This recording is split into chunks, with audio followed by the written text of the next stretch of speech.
everyone, welcome to Drishti Judiciary. I am Nivedita Raje. Evidence act को continue करेंगे. PSA से compare कर रहे थे हम, तो आज के एपिसोड में बाकी के चैप्टर्स को कंपैरेटिवली एनालाइज करेंगे. ठीक है, तो शुरू करते हैं. अच्छा, जो पार्ट 2 था वो पार्ट 3 में कन्वर्ट हो गया. ये तो हम कल डिस्कस कर ही चुके थे. Chapter remains the same. Part 2 chapter 3 में 3 सेक्शंस हुआ करते थे इंडियन एविडेंस एक्ट में, 56, 57, 58. अब जो नया चैप्टर 3 है पार्ट 3 का, उसमें भी 3 ही सेक्शंस हैं. Section 51, 52 and 53. ठीक है, क्या क्या चेंज है. सेक्शन 56 बेसिकली उन फैक्ट्स की बात करता था जिनको जुडिशरी में या जो कोर्ट में प्रूव करने की जरूरत नहीं. कौन से वो फैक्ट्स होते हैं? वो फैक्ट्स जो कि कॉमन नॉलेज में है, जिनको कोर्ट को, जिनके बारे में कोर्ट को पहले से ही पता है. That is what it is. ठीक है, तो facts which are basically something which can be safely presume to be known by the court. कुछ ऐसा जिसके बारे में कोर्ट को पता ही होगा, जो कि एक बहुत ही यूनिवर्सली नोन फैक्ट है, एक बहुत ही कॉमनली नोन फैक्ट है, या फिर कुछ ऐसा पब्लिक फैक्ट है जिसको गवर्नमेंट अथॉरिटी में पब्लिश किया गया है, कुछ ऐसा जिसके बारे में कोर्ट को पता ही होना चाहिए. तो इस तरह का अगर कोई फैक्ट है तो उसको कोर्ट में प्रूव करने की ज़रूरत नहीं पड़ती है. एविडेंस एक्ट ये प्रिज्यूम करके चलता है कि कोर्ट को इनके बारे में मालूम ही है. For example, the sun rises in the east. अब ये एक यूनिवर्सल फैक्ट है, कॉमन नॉलेज है, तो इसको आप कोर्ट में प्रूव नहीं करेंगे, ज़रूरत नहीं है.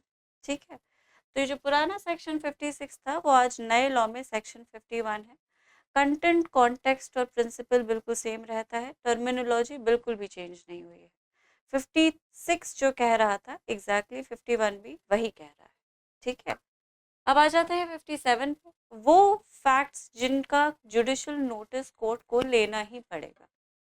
ठीक है, तो सेक्शन 57 और सेक्शन 52 में जो पहला चेंज है वो वर्ड्स का है, टर्मिनोलॉजी का, मस्ट और शैल. तो section 57 use the word must, whereas the new section 52 uses the word shall. अब शैल और मस्ट में लिटरली तो कोई डिफरेंस नहीं है, दोनों एक ही मीनिंग को रिफ्लेक्ट करते हैं. जब कोर्ट के डिस्क्रेशन को, वॉल्यूशन को ख़त्म करना होता है और एक इम्पोजिशन लगाना होता है, तो शैल को यूज़ किया गया है एविडेंस में कई बार, काफ़ी जगह. तो मेरे ख्याल में इस स्टाइल को यूनिफॉर्म रखने के लिए यहाँ पे भी शैल को लगा दिया कि कुछ सेक्शन में शैल है, कुछ में मस्ट है. भाई, पर्पस तो वही है कि तुम्हें डिस्क्रेशन को ख़त्म करना है, उनके ऊपर एक ड्यूटी लगानी है. तो जहाँ हर जगह और या फिर मेजॉरिटी सेक्शंस में शैल यूज़ कर रहे हो, तो बचे कुछों में भी शैल ही यूज़ करो. मतलब तो वही है. ये हो सकता है एजेंडा, बाकी स्टाइल फॉर्मेट के अलावा तो इससे ज़्यादा कोई मतलब सिग्निफिकेंस नहीं है इस चेंज का.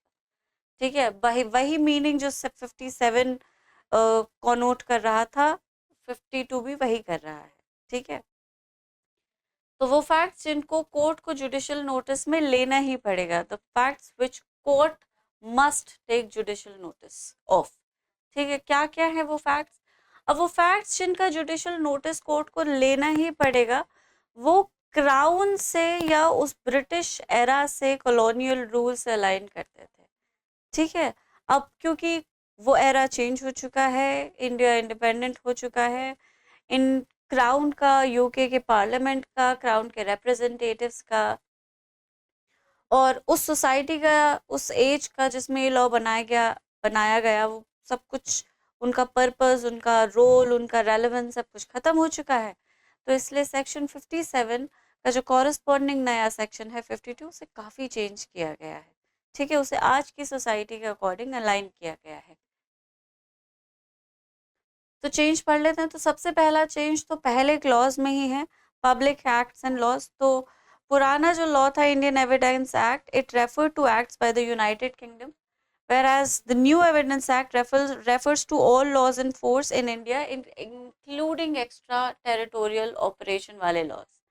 ठीक है, तो यूके पार्लियामेंट के लॉज को भी जुडिशियल नोटिस उसका लेना पड़ेगा, क्योंकि लॉज तो यूके पार्लियामेंट से ही निकलते थे ना, हमारी अपनी तो कोई गवर्नमेंट थी नहीं. अब ये रिडंडेंट है, तो वही लॉज जो कि इंडियन टेरिटरी में एप्लीकेबल है, उन्हें इंडियन पार्लियामेंट ने या इंडियन लेजिस्लेचर ने बनाया है, उन्हें एक्स्ट्रा टेरिटोरियल ऑपरेशन दिया है, उन्हीं का जुडिशल नोटिस लेने की ज़रूरत है और ना किसी और चीज़ का नहीं। ठीक है, दूसरा आता है international treaties and agreements. Indian evidence act articles और वॉर को मेंशन करता था, और जो नया एविडेंस एक्ट है वो इंटरनेशनल ट्रीटीज को, कन्वेंशन को, किसी कंट्री के साथ, मल्टीपल कंट्रीज के साथ, किसी इंटरनेशनल एसोसिएशन या बॉडी जिसके साथ इंडिया का कोई किसी भी तरह का पार्टनरशिप है, इन सब का कोर्ट जुडिशल नोटिस लेगा। 1800s में इस तरह की कोई चीज़ थी ही नहीं, इनफैक्ट वर्ल्ड वॉर 2 के बाद तक नहीं थी। ठीक है, तो अब जब नया लॉ डेवलप हुआ है तो इंटरनेशनल लॉ को भी लेकर वो चल रहा है।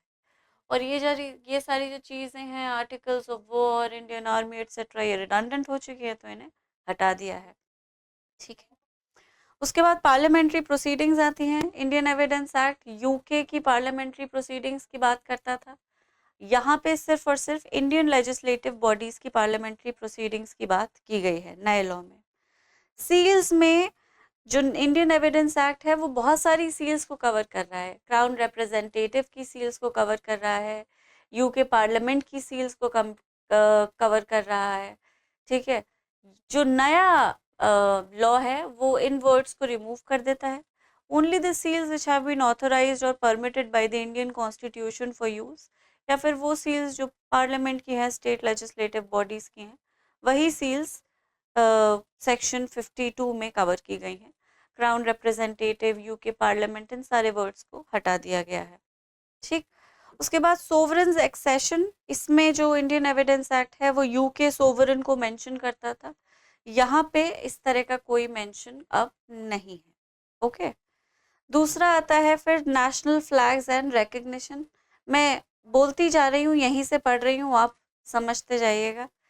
ठीक है, नेशनल फ्लैग्स और एंड रिकग्निशन में इंडियन एविडेंस एक्ट स्टेट और सोवरेन की बात कर रहा था, जो नया एविडेंस लॉ है वो कंट्री और सोवरेन की बात कर रहा है। ये चेंज है।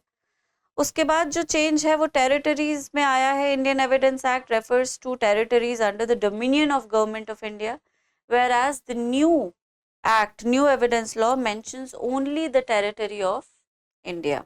ठीक है, कोर्ट ऑफिशियल्स में Indian evidence act included more detailed roles, जैसे एडवोकेट्स हो गए, अटर्नीज हो गए, वकील हो गए, प्लीडर्स हो गए। ठीक है, जैसे यहाँ पे लिखा ही हुआ है।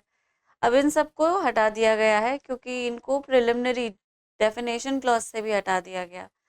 दे have been consolidated and a single word has been used, which is advocate, right, or the people who has been authorized by law to practice. So that is another change. उसके बाद यहाँ पे जो पुराना सेक्शन 57 था उसमें एक additional clause था which included or which talked about using reference books or documents for public history या किसी लिटरेचर के लिए या साइंस के लिए या आर्ट के लिए। लेकिन नए लॉ में इस तरह का कोई भी क्लॉज नहीं, उसे ओमिट कर दिया है। जैसे कि आप पढ़ सकते हैं लास्ट में, if you can see, if the court is called upon by a person to take judicial notice, it may refuse to do so until such person produces any book or document necessary. मतलब ये यहाँ से शुरू होता है, sorry. In all these cases also, upon matters of public history, literature, science or art, the court may resort for its aid to appropriate books or documents for reference. This complete thing has been omitted, deleted in the new section. तो ये है section 57 का change. Like I said, it has been aligned more to the current society and the current scenario. British era खत्म हो चुकी है, colonial rule खत्म हो चुका है, India is now a sovereign independent country.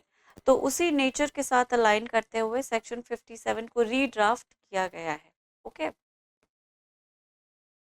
उसके बाद हम आ जाते हैं चैप्टर 4 पे, जिसमें 2 सेक्शन थे, सेक्शन 59 और 60। जो नया चैप्टर 4 है उसमें भी 2 सेक्शंस हैं, 54 और 55। 59 basically proof of facts by oral evidence, जहाँ पे 59 बड़ी क्लियरली कहता था कि जब तक कि एविडेंस डॉक्यूमेंट्री नहीं है, या फिर जब तक आपको कोई डॉक्यूमेंट प्रूव नहीं करना, अगर आप डॉक्यूमेंट को नहीं प्रूव कर रहे हैं, किसी और चीज़ को प्रूव कर रहे हैं बेसिकली, तो आप ओरली प्रूव कर सकते हैं। 59 प्रोवाइडेड फॉर दिस। ठीक है, अब यहाँ पे इसको कंटेंट्स ऑफ डॉक्यूमेंट कर दिया। नए में, पुराने में सॉरी, ये वर्ड था उसको हटा दिया है, कंटेंट्स ऑफ डॉक्यूमेंट्स, क्योंकि डॉक्यूमेंट्स की डेफिनेशन को ही प्रिलिमिनरी में काफ़ी अच्छे से डिफाइन कर दिया है। तो डॉक्यूमेंट्स में सब कुछ है, फिजिकल डॉक्यूमेंट्स हैं, इलेक्ट्रॉनिक रिकॉर्ड्स हैं, तो नए डेफिनेशन के हिसाब से ये इस वर्ड को इंक्लूड किया है। अलग से इलेक्ट्रॉनिक रिकॉर्ड को मेंशन करने की ज़रूरत नहीं थी, ये चेंज है बस। बाकी 59 या नया सेक्शन 54 है, वो वही बात कह रहा है जो 59 कह रहा था, कि जब तक डॉक्यूमेंट आप प्रूव नहीं कर रहे आप हर चीज़ ओरली प्रूव कर सकते हैं। ठीक है, अब सेक्शन 60 जो था वो ये बताता कि ओरल एविडेंस होना कैसा चाहिए। ओरल एविडेंस का डायरेक्ट होना ज़रूरी है, right? So if you are admitting oral evidence, you need to admit it from a person who perceived it, who experienced it directly. It has to be a first hand information. ये है section 60 का requirement, कि आप किसी second hand here से information पे rely नहीं कर सकते। अगर आप किसी की बात को सुन रहे हैं और उसको एज एविडेंस एडमिट कर रहे हैं, तो make sure that it is coming from a completely reliable and credible source. वो आदमी वही है जिसने वो इन्फॉर्मेशन डायरेक्टली परसीव की, डायरेक्टली एक्सपीरियंस की, डायरेक्टली देखी सुनी। ठीक है, first hand information. So only that kind of oral evidence is admissible, was admissible according to section 60। जो नया सेक्शन 55 है वो बिल्कुल वही बात कह रहा है जो सेक्शन 60 कह रहा था, बस ये वर्ड जो मस्ट है ना वो नए लॉ में से हर जगह से हटा दिया है। नए सेक्शन में इसको रिप्लेस कर दिया है टू बी ने, दैट्स इट। ठीक है, तो बस स्टाइल ही चेंज है, बाकी the definition and the meaning concept remains the same. अब आ जाते हैं चैप्टर 5 पे, 61 टू 90 ए, जो कि नए सेक्शंस 56 टू 93 हैं, right? And at this chapter basically related to documentary evidences. Documentary evidences का काफ़ी लंबा चौड़ा डिटेल चैप्टर हुआ करता था एविडेंस एक्ट में। तो section 62 talked about primary evidence, मतलब अगर आप डॉक्यूमेंट एज किसी डॉक्यूमेंट को प्रूव करना चाह रहे हैं तो आपको वही डॉक्यूमेंट लाना पड़ेगा जिसे आप प्रूव करना चाह रहे हैं। In order to prove a document, you need to produce the original copy, and that is the primary evidence. Primary evidence means the document itself produced for the inspection of the court. This was section 62. Section 57 में definition को तो same रखा है, लेकिन कुछ explanations को add कर दिया गया है।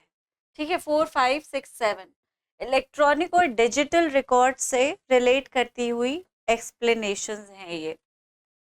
तो इन एक्सप्लेनेशंस में बताया गया है कि किन किन सिचुएशंस में इलेक्ट्रॉनिक और डिजिटल रिकॉर्ड को भी प्राइमरी एविडेंस माना जाएगा।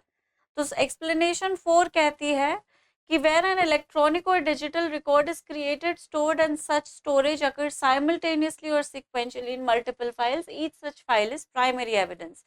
जहाँ पे किसी डॉक्यूमेंट को स्टोर करने के लिए मल्टीपल डिवाइसेस को यूज किया गया है, या एक साथ या फिर सिक्वेंशली कहीं पे स्टोर किया, कहीं और पे भी स्टोर कर दिया। ठीक है, तो वो सारी ही फाइल्स जो मल्टीपल डिवाइसेस में स्टोर की गई हैं वो सारी फाइल्स प्राइमरी एविडेंस मानी जाएंगी। ठीक, एक्सप्लेनेशन 5 कहता है वेयर एन इलेक्ट्रॉनिक और digital record is produced from proper custody, इस इलेक्ट्रॉनिक डिजिटल रिकॉर्ड को प्राइमरी एविडेंस माना जाएगा। तो अगर आप किसी ऐसे डिवाइस से इलेक्ट्रॉनिक डिजिटल रिकॉर्ड को एक्सट्रैक्ट कर रहे हैं जो कि उस आदमी के पास था जिसके पास वो होना चाहिए था, मतलब वो डिवाइस उसकी प्रॉपर लीगल कस्टडी में था, उसी का कंप्यूटर था, उसी का फोन था, उसी का टैबलेट था, जो भी डिवाइस है, तो उस इंफॉर्मेशन को या उस रिकॉर्ड को प्राइमरी माना जाएगा जब तक कि उसकी ऑथेंटिसिटी चैलेंज नहीं कर दी जाती, मतलब उस कस्टडी को चैलेंज नहीं कर दिया जाता। ठीक है, अच्छा, एक्सप्लेनेशन 6 कहता है where a video recording is simultaneously stored in electronic form and transmitted or broadcast or transferred to another, each file of the stored recording is primary evidence। इसे एग्जाम्पल से समझिए, जैसे ये सेशन जो है वो मैं खड़े होकर रिकॉर्ड कर रही हूँ, अभी रिकॉर्ड होकर किसी कंप्यूटर पे स्टोर किया जाएगा और फिर इसे ट्रांसमिट किया जाएगा, ब्रॉडकास्ट किया जाएगा दूसरे चैनल के थ्रू और आप तक पहुंचाया जाएगा। ठीक है, तो ये जितना भी सब कुछ हो रहा है, जो ट्रांसमिटेड फाइल है वो अलग है, जो स्टोर्ड फाइल है वो अलग है, और ये सारी की सारी फाइल्स जो है और जो मैंने फाइल रिकॉर्ड की है वो भी शायद अलग होगी। ठीक है, तो ये सारी फाइल्स हैं जो क्रिएट की गई, फिर स्टोर की गई, फिर ट्रांसमिट की गई ये सारी फाइल्स प्राइमरी एविडेंस मानी जाएंगी। ये है एक्सप्लेनेशन 6। 7 कहता है where an electronic or digital record is stored in multiple storage spaces in a computer resource, each such automated storage including temporary files is primary evidence।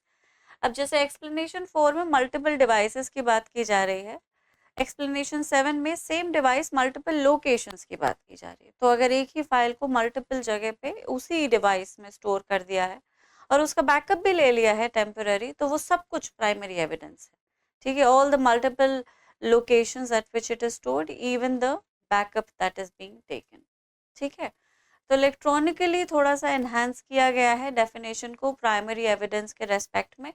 Okay, आगे बढ़ते हैं। Section 63 talked about secondary evidence. ठीक है, तो secondary evidence क्या है, means and includes, इसी की डेफिनेशन दे रखी थी 63 में। इसमें 3 क्लॉजेस को ऐड किया गया है, 6, 7 and 8। These are the clauses. So this is what secondary evidence in section 63 meant. Certified copies जो कि which is given under the provisions इसी law में जो contained है, original कॉपी से या ओरिजिनल डॉक्यूमेंट से बनाए गए copies by mechanical process which themselves ensure the accuracy of the copy and copies compared with such copies। ठीक है, तो ओरिजिनल से बनाई हुई कॉपी जो काफ़ी एक्यूरेट है, क्लियर है, वो सेकेंडरी एविडेंस है। वो कॉपी जो ओरिजिनल से बनाई गई है और उसे कंपेयर भी कर दिया गया है कि काफ़ी बिल्कुल सेम है। Counter parts of documents as against party who did not execute them, वो काउंटर पार्ट्स डॉक्यूमेंट के जिन पे दूसरी पार्टी का सिग्नेचर नहीं है।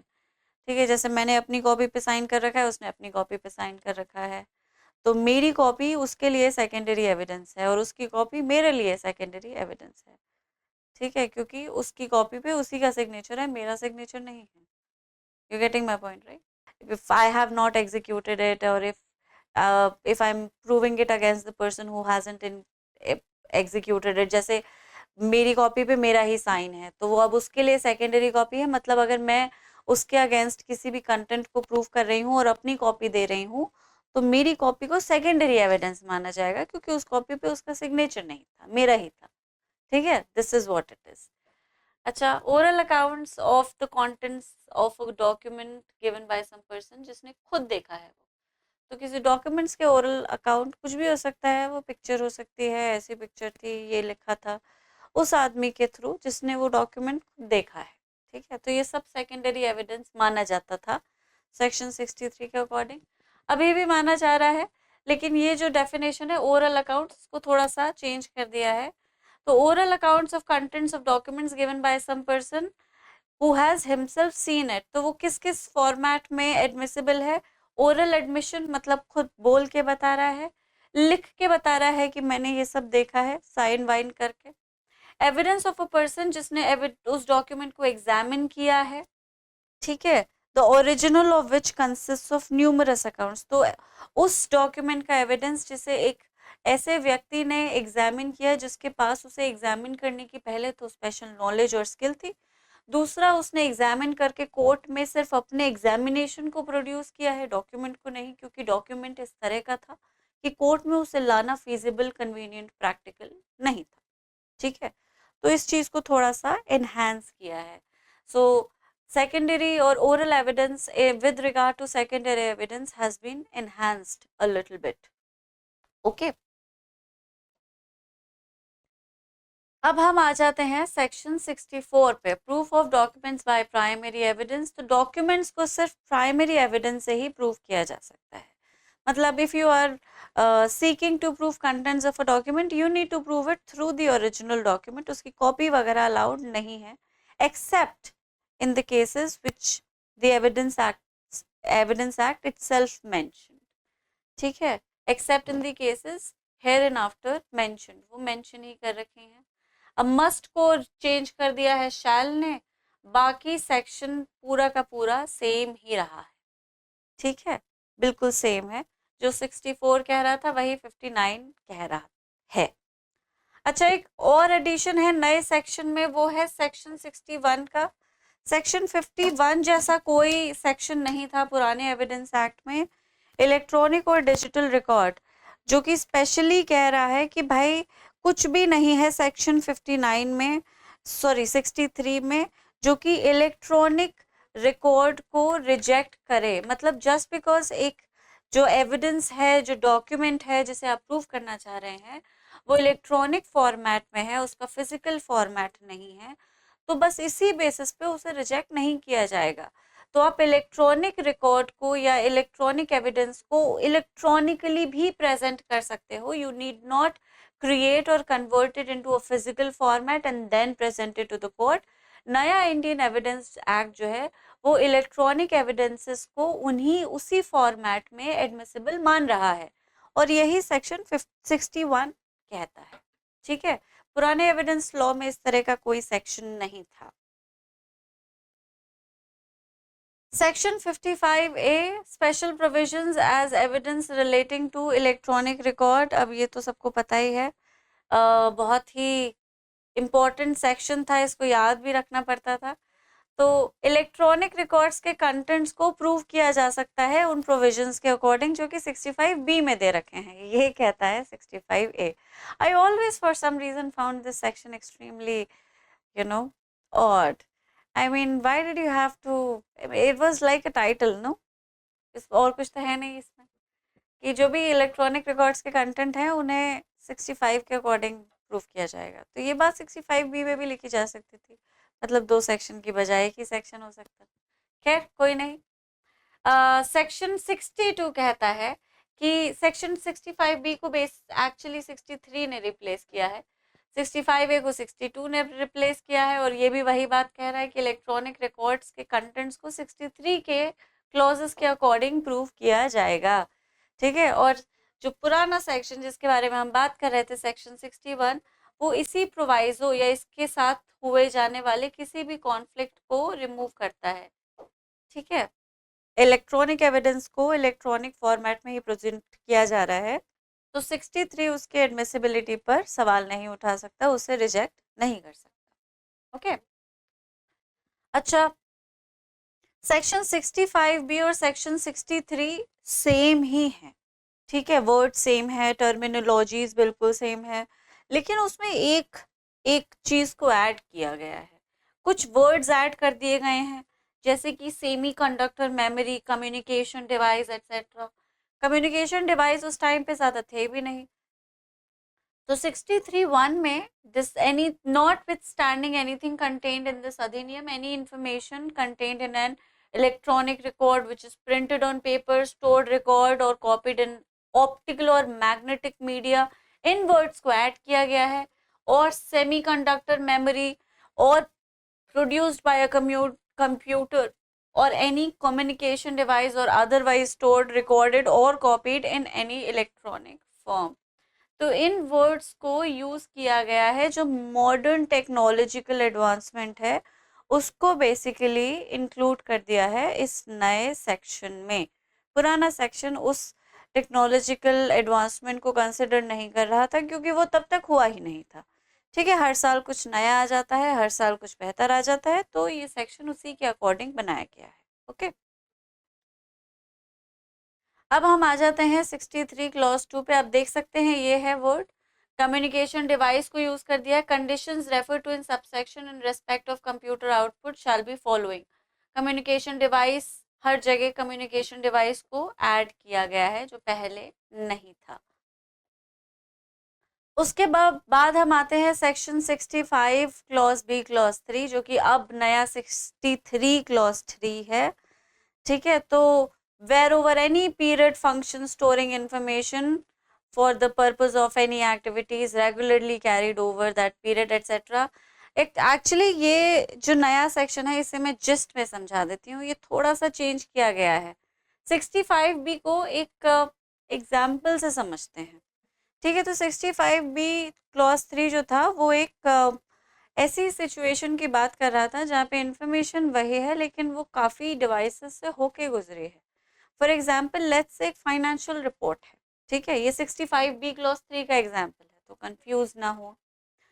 तो कोई फाइनेंशियल रिपोर्ट है जिसे एक कंप्यूटर के थ्रू या हेल्प से करेक्ट क्रिएट किया गया और उसे क्लाउड पे स्टोर कर लिया।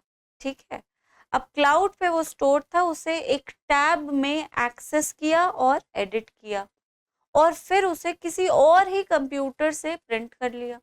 अब यहाँ पे 4 डिफरेंट डिफरेंट डिवाइसेस पे इंफॉर्मेशन क्रिएट हुई है, स्टोर हुई है, एक्सेस एडिट हुई है और फिर किसी और डिवाइस से वो प्रिंट हो गई है।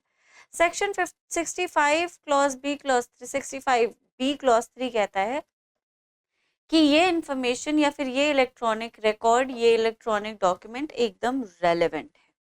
ठीक है, despite the fact that it has gone through various devices, it is still completely relevant and admissible as the piece or as an electronic piece of evidence.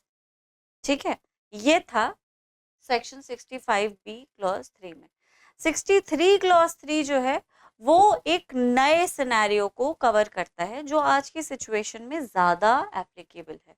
ठीक है, फॉर एग्जाम्पल लेट्स से एक accountancy की report है जो कि एक accountant ने create की एक अकेले कंप्यूटर को यूज करके, या फिर लेट्स से कि उस पूरा का पूरा एक डिपार्टमेंट है और मल्टीपल कंप्यूटर्स यूज किए जाते हैं अकाउंटेंसी के लिए या रिपोर्ट्स को तैयार करने के लिए, या फिर जो वो कंपनी है मल्टीनेशनल कंपनी है और बहुत सारी जगहों पर डिफरेंट डिफरेंट ज्योग्राफिकल लोकेशंस पर उनके सेंटर्स हैं और कंप्यूटर्स हैं, अकाउंटिंग डिपार्टमेंट्स हैं और सब एक दूसरे से कॉरस्पॉन्ड करके और कोरॉबरेट करके बातचीत करके रिपोर्ट्स को तैयार करते हैं, या फिर वो खुद ऐसा कर ही नहीं रहे, वो किसी किसी थर्ड पार्टी से ही अपनी रिपोर्ट्स को, अकाउंट्स को वगैरह को मैनेज करवा रहे हैं। अब ये 4 नए तरह के हैं जिनसे रिपोर्ट्स तैयार हो रही हैं, स्टैंड अलोन मोड में हो रही हैं, कंप्यूटर के नेटवर्क के थ्रू हो रही हैं, या फिर किसी थर्ड पार्टी के थ्रू हो रही हैं। इन सारी सिचुएशंस को जो नया सेक्शन 63 क्लॉज 3 है वो कवर कर रहा है और ये भी कह रहा है कि इन सब सिचुएशंस में वो रिपोर्ट जो है वो रेलेवेंट होगी, एज एविडेंस एडमिसिबल होगी। ठीक है, तो आप देख ही सकते हैं 63 clause 3 ensures that regardless of the method of technology used, चाहे सिंगल डिवाइस है, चाहे नेटवर्क है, डिवाइस डिवाइसेस का नेटवर्क है या फिर कोई थर्ड पार्टी सर्विस है, इंफॉर्मेशन जो क्रिएट, स्टोर या प्रोसेस की जा रही है वो वैलिड मानी जाएगी। ठीक है, तो मॉडर्न टेक्नोलॉजी के वेरियस सोर्सेस को एक्नॉलेज करता हुआ है ये सेक्शन। देख ही सकते हो, different computers, combination of computers, operating etcetera. Example से समझा दिया मैंने यहाँ पे, on a computer system, computer network, computer resource creation etcetera through an intermediary, right? So the new changing world is basically covered in section 63 clause 3, okay, as you can see. अब आता है 63 clause 4। यहाँ पे भी वही है, change जो किया गया है वो कम्युनिकेशन डिवाइस को ऐड कर दिया है। Giving particulars of any device involved in production of that electronic record may be for the purpose of showing electronic record was produced by a computer और अ कम्युनिकेशन डिवाइस। देखो पहले तो जितना भी स्टोरेज वोरेज का, इलेक्ट्रॉनिक प्रोसीडिंग सॉरी एविडेंस या record का जितना भी स्टोर या क्रिएट करने का जो भी कुछ तरीका था वो सिर्फ कंप्यूटर के थ्रू था। लेकिन now we don't just have computers, the modern version of the same device is available at in our hands. We don't have to carry that huge thing anywhere, जहाँ मतलब उसे तो कैरी भी नहीं किया जा सकता था। तो जितना भी जहाँ पे भी कंप्यूटर रिसोर्स को यूज किया जा रहा है किसी भी चीज में कि इंफॉर्मेशन क्रिएट हो रही है, स्टोर हो रही है, एडिट हो रही है, तो यहाँ कंप्यूटर के साथ साथ और लगा के कम्युनिकेशन डिवाइसेस को भी कवर कर लिया है। बिकॉज मोबाइल फोन्स, टैबलेट्स वगैरह कंप्यूटर में नहीं आते हैं। ठीक है, स्मार्टफोन्स ऐसे they do not come in the category of computer, there communication devices, और उनको कवर करना ज़रूरी है। तो जहाँ पे भी कंप्यूटर किसी भी तरह से इंक्लूड हो रहा है, किसी भी तरह के इलेक्ट्रॉनिक एविडेंस, रिकॉर्ड या डॉक्यूमेंट के लिए, वहाँ पे कम्युनिकेशन डिवाइस को भी ऐड किया गया है कंप्यूटर के साथ। ठीक है, तो कहाँ पहले ऐड किया था वो हमने देख ही लिया, 63 क्लॉज 4 में भी ऐड किया है, 63 क्लॉज 5 में भी ऐड किया है, कंप्यूटर और communication device. So it is no longer a computer just it is computer और कम्युनिकेशन डिवाइस, कंप्यूटर और कम्युनिकेशन डिवाइस, ठीक है। 66 basically refer to the rules as to the notice, right. तो सेकेंडरी एविडेंस को यूं ही नहीं produce किया जा सकता, सेकेंडरी एविडेंस देने के लिए कुछ रूल्स हैं और वो रूल सेक्शन 66 में दे रखे हैं। तो वो रूल क्या है, नोटिस का, कि अगर आप सेकेंडरी एविडेंस देना चाहते हैं तो पहले आपको नोटिस देना पड़ेगा, किसको, उस पार्टी को जिसके पास उसका प्राइमरी कॉपी अवेलेबल है, ओरिजिनल कॉपी अवेलेबल है।